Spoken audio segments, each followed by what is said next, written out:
जो मास्टर को कम आता है, मास्टर साहब बैठे हैं, जिस मास्टर को ज्यादा नहीं आता तो बच्चों को मारता बहुत है। ये एक सिद्धांत है कि जिससे बच्चे उससे पूछे नहीं। तो वो मास्टर उठा और पीटने लगा बच्चे को, कहा तुम गधे हो, पढ़ नहीं सकते। और एक चिट्ठी लिख के दे दी उसकी माँ के लिए कि जाओ अपनी माँ को दे देना, कल से पढ़ने मत आना। वो चिट्ठी लेके बच्चा गया, अपनी माँ को उसने दिखाया, माँ को दिखाया। माँ ने उसमें लिखा था कि ये गधा है, ये पढ़ लिख नहीं सकता। तो उसको पढ़ करके माँ रोने लगी। रोता हुआ देख करके उस बालक ने कहा कि माँ इसमें क्या लिखा है और तू रो क्यों रही है? तो उसने उस गधे वाली बात को छिपा दिया। कहा बेटा इसमें यह लिखा है कि तेरी बुद्धि इतनी तेज है कि तुझको पढ़ाने वाला कोई उस स्कूल में मास्टर है नहीं।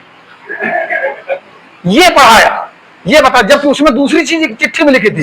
लेकिन उसने अपने बच्चे को यह कहा कि जो है इस चिट्ठी में वो लिखा है कि जिस स्कूल में तो तेरा दाखिला कराया गया है उस स्कूल में तुझे पढ़ाने वाला कोई मास्टर है नहीं। फिर उस महिला ने अपने बच्चे को कोयले से लिखना पढ़ना सिखाया। उसी बच्चे ने बल्ब की खोज की, जो बल्ब जल रहा ना, उसने पूरी दुनिया को अंधेरे से उजाले में ला दिया। उसका नाम एडिसन था, पढ़ लीजिए। अगर उसकी माँ ने कह दिया होता कि बेटा इसमें लिखा है गधा, तू पढ़ नहीं लिख सकता, तो वो न पढ़ता और वैज्ञानिक न बन पाता। तो लेकिन हम लोगों को कहा गया तू अछूत, तो हमने मान लिया हाँ तो हम अछूत, तुम ऊंचे। तो ये सारी सिस्टम हमारी सोच पर निर्भर करता है। हमारे यहाँ पर वक्ता जितने लोग आए हैं समझाने का यही प्रयास कर रहे हैं कि आप लोग अछूत नहीं हो भाई। इस दुनिया में जो आप देख रहे हो, चाहे नभ हो, चाहे थल हो, चाहे जल हो, जितनी चीजें देख रहे हो वो सब आपने बनाई। हवाई जहाज आपने बनाया, मोबाइल फोन आपने बनाया, घर आपने बनाया, मंदिर आपने बनाया, नाव आपने बनाई, साइकिल, मोटरसाइकिल, बसें सब आपने बनाई। तो आप अछूत कैसे? जिस व्यक्ति ने कुछ नहीं बनाया उसकी सोच है ना हल चले न चले कुदारी, बैठे भोजन दिए मुरारी, है ना।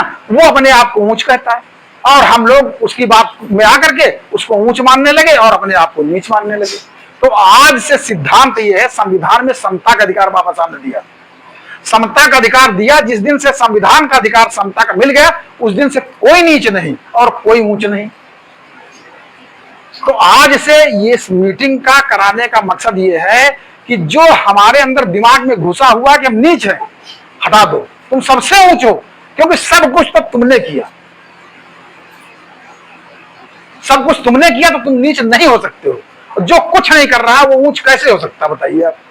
ये तर्क की बात है। तो समता का अधिकार बाबा साहब डॉक्टर अम्बेडकर ने दिया और सबको बराबर कर दिया उन्होंने। इसी अधिकार के तहत हम लोग यहाँ कुर्सी पे बैठे, आप उधर कुर्सी पे बैठे हो, और आपने घर बना लिया, हमने भी घर बना लिया। आप जैसा चाहते हो वैसा खाना खाते हो, जैसा हम चाहते हो वैसा हम खाना खाते हैं। जिस स्कूल में आप चाहते हो पढ़ते हो, जिस स्कूल में हम चाहते हैं हम पढ़ते हैं, कि नहीं। तो बाबा साहब डॉक्टर अम्बेडकर ने जो ये अधिकार दे दिया हमको समता का, ये बहुत बड़ा अधिकार है। और दो अधिकार दिए, दो और अधिकार दिए जो ब्राह्मणों के ब्रह्मास्त्र से भी बड़े हैं। एक तो उन्होंने अधिकार दिया शिक्षा का अधिकार, जिसके बारे में अभी हमारे पूर्व वक्ताओं ने बताया कि शिक्षा वो शेरनी का दूध है, जो पीता है शेर की तरह दहाड़ता है, जो नहीं पीता है वो बकरी की तरह मिमियाता है। आप समझ लीजिए, एक शिक्षित व्यक्ति ही समाज को बदल सकता है। जैसे हमारे गुरुजी यहाँ समाज को बदलने के लिए आए, आपको समझाने के लिए आए। नहीं, एक शिक्षित व्यक्ति ही समाज को बदल सकता है, क्योंकि जब व्यक्ति शिक्षित हो जाता है उसके अंदर सोचने समझने की शक्ति आ जाती है। तब वो ना तो अपने ऊपर अत्याचार सहन कर सकता है और ना ही अपने सामने दूसरे के ऊपर अत्याचार होते देख सकता है।